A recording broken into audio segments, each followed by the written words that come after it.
તો અમદાવાદમાં બનશે 1800 બેડની સૌથી મોટી હોસ્પિટલ। જી હા, સિવિલ મેડિસિટીમાં ₹588 કરોડના ખર્ચે આ હોસ્પિટલ તૈયાર થશે। વડાપ્રધાન નરેન્દ્ર મોદી ગાંધીનગરથી હોસ્પિટલનું ખાતમુહૂર્ત કરશે, ત્યારે 1.60 લાખ ચોરસ મીટર જગ્યામાં 11 માળની હોસ્પિટલ બનાવવામાં આવી રહી છે।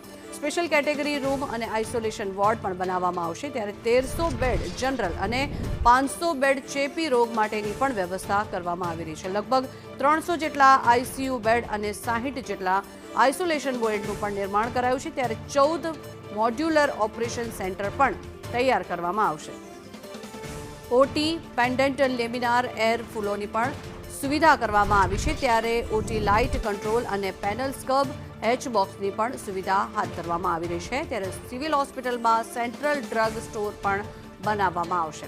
અમદાવાદ સિવિલ મેડિસિટીમાં ₹588 કરોડના ખર્ચે નિર્માણ પામનારી 1800 બેડની સિવિલ હોસ્પિટલનું વડાપ્રધાન નરેન્દ્ર મોદીના હસ્તે ખાતમુહૂર્ત કરવામાં આવશે, જેમાં 1300 બેડની જનરલ હોસ્પિટલ અને 500 બેડની ચેપી રોગની હોસ્પિટલ મળી કુલ 1800 બેડની હોસ્પિટલ નિર્માણ પામશે।